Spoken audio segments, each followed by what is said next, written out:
Okay. Good morning, folks. Welcome to our daily Chassidus class.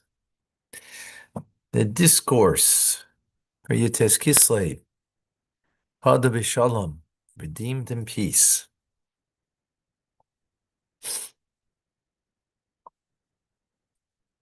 So in this discourse, we're speaking about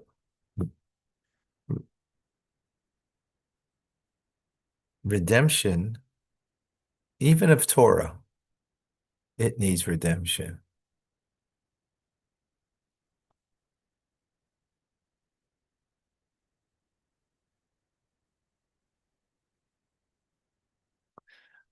So when we study, sometimes we study in a way that we wage a battle. There's a great battle to be able to give over teachings according to the need of the student. And sometimes we learn ourselves, or even teaching, in a way that we're without battle.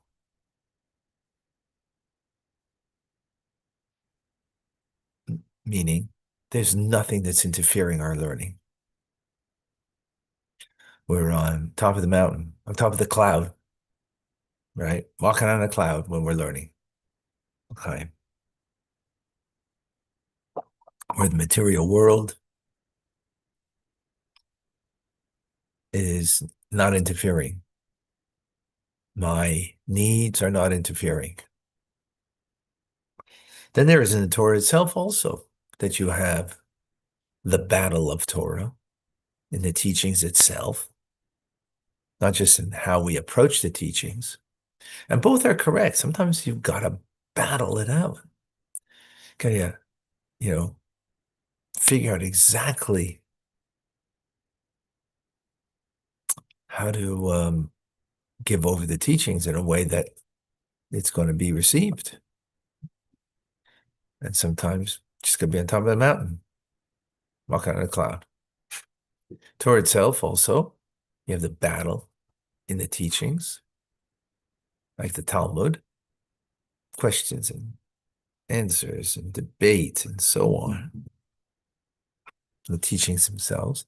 And then you have Chassidus, that so so real, no real question. There's a change of perspective that we see the world from our human perspective, and Chassidus gives us God's perspective. But it's not a battle in the teachings themselves. This is godliness, and this is the way it is. And then we have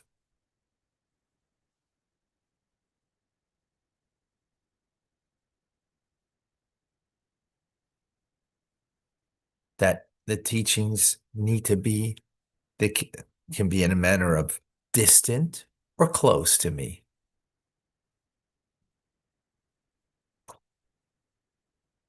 So imagine you're learning Chassidus in a way that you're on top of the mountain. It's very heavenly, but just like in prayer you have two opposites that need to coexist at the same time. And likewise in Torah, what are the two opposites in prayer? That your heart has to be heavenward, going up that ladder of connection. But your eyes should be to the ground, meaning humbly.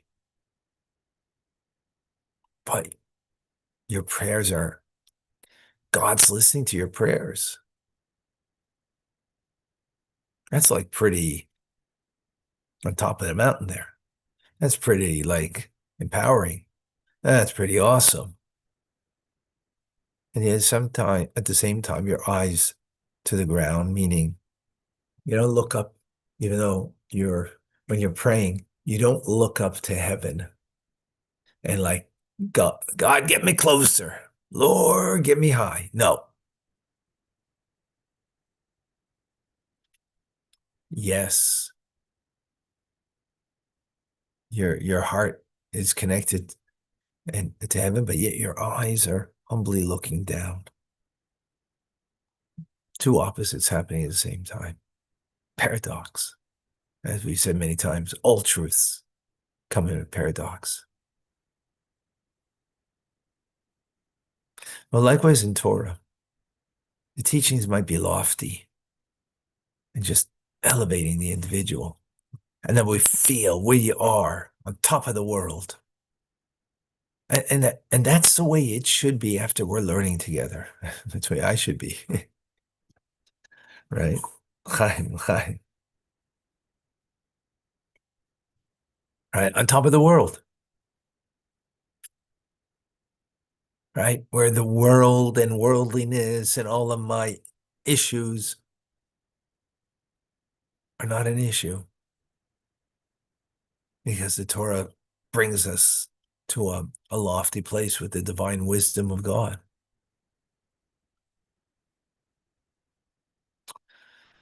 At the same time, our eyes to the ground metaphorically means that the teachings have to translate into something practical that I can now do in my life,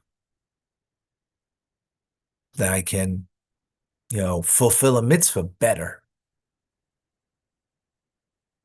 I can connect divinely better.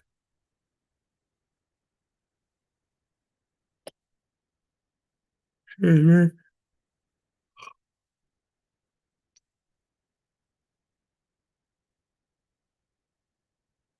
I can connect divinely.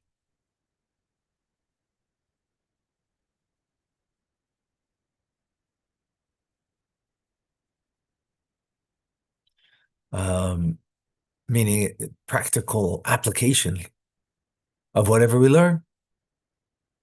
It shouldn't just be theoretical. That's my soul is redeemed in peace because it's close to me. So here's the redemption of our Torah learning, of Chassidus, which brings us on top of the mountain. No doubt about it. But it needs to be close to me that it brings to something practical. Again, paradox. Usually something that's inspiring brings you to the top of the mountain. Divine teachings leave you kind of, flourishing in the divine. And here we're saying, no, it's got to bring it down to earth.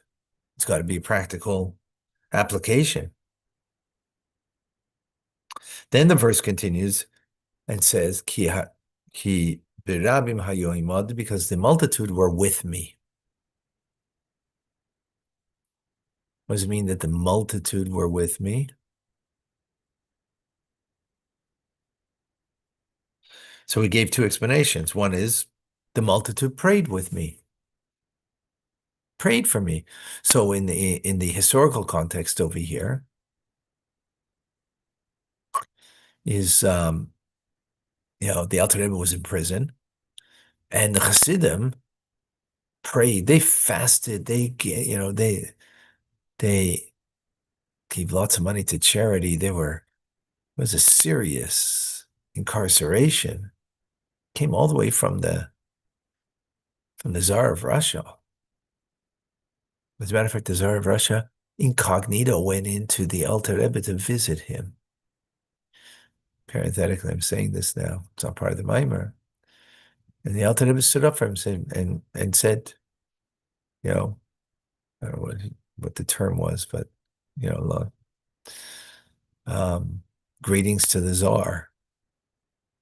And he came incognito. Then didn't want the Tsar came because he had heard about how holy and great a person he was, and he wanted to meet him. So he asked him, how do you know that it's me? He said, because when you came in, you're a reflection of the divine. And in the divine above, you're a reflection of kingdom, of king, of royalty. As they say, it's written on your forehead. Well, the Alter Rebbe saw the way it's written in the heavenly forehead of royalty and how it reflected down here. Of course, he's the Alter Rebbe. So, so even a righteous person and their great achievements, the fact that they have the multitude with them and praying for them,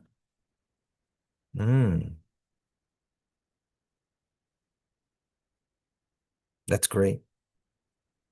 Especially when you're praying in a multitude, meaning with a minyan, which is so much greater, the prayers, when that they are part of a quorum, a minyan, than when a person prays alone.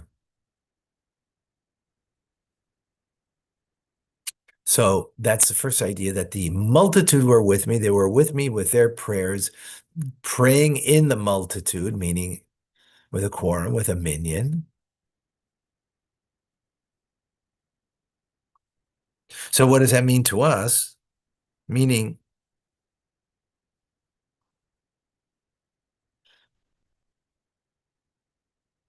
are to be redeemed through Torah study. So it's not enough that we're on top of the mountain, but we have to bring it down to practicality, right? In other words, to daily life, whatever we study in Torah. But that's not enough to be redeemed, because the redemption will come. Redeeming qualities would come as when we're connected with others.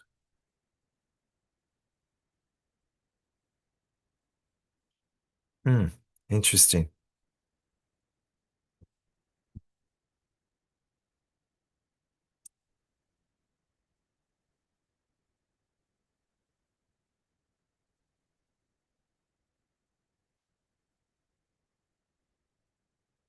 Interesting. Our personal redemption is not sufficient. We need the help of others in their prayers, is one explanation. And the second is that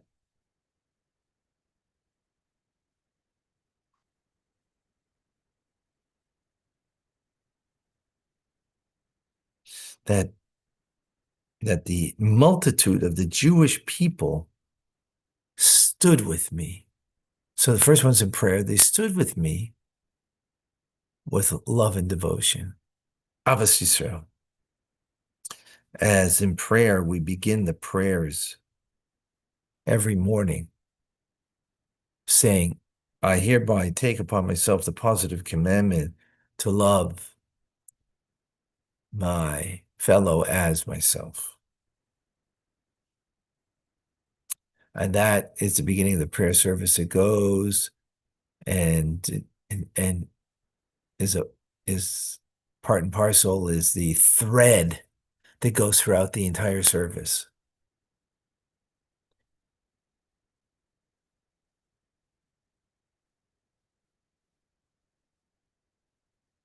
In other words, not just prayer helps, but prayer that is predicated on Ahavas Yisrael, a true love for each other. That will be the redeeming quality. So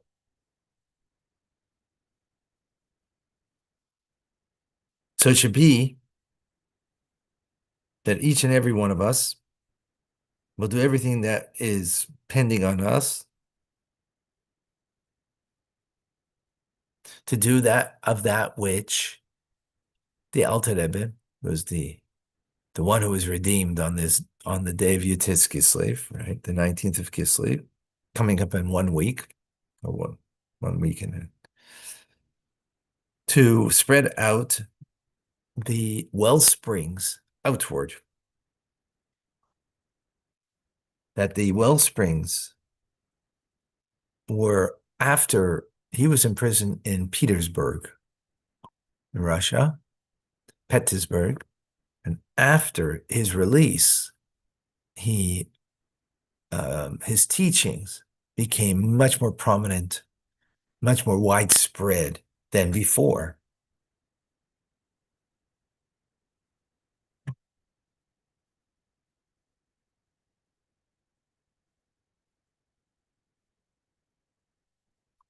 And that idea is because what the imprisonment did, you know, what being imprisoned by the Alter Rebbe is like an olive that is being crushed.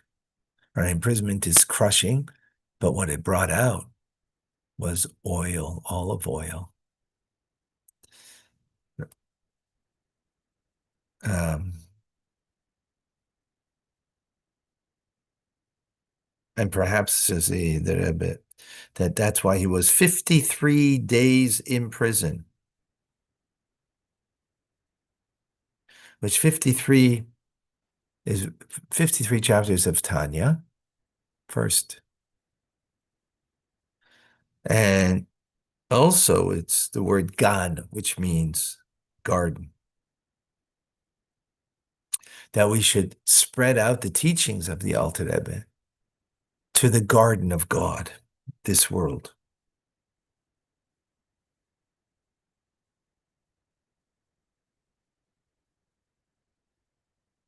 Which we should spread it out to men, women, to all of the Jewish people and beyond.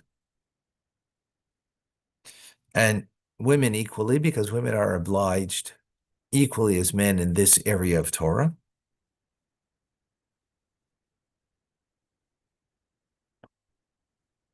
And even to children,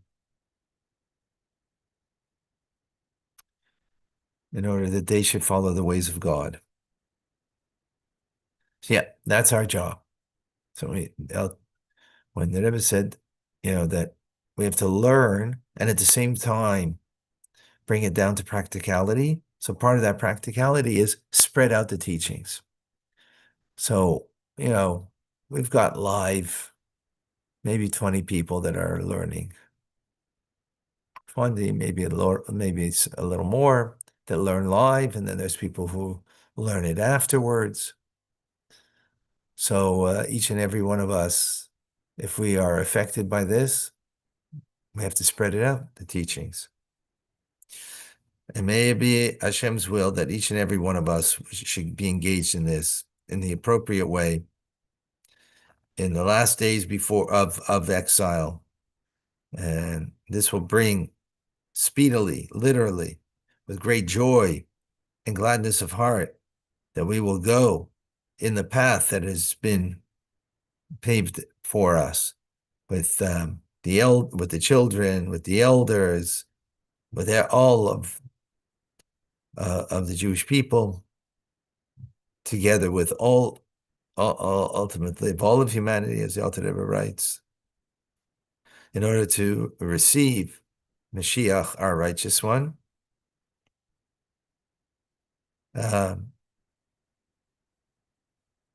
We'll go with all the Torah scrolls outside of Israel, with all of the places of worship and study, to the land of Israel, the Holy Land, speedily in our days, mamish, literally, with great joy and gladness of heart. With that, we finish the discourse. Wow. Okay. Beautiful. We'll see you shortly.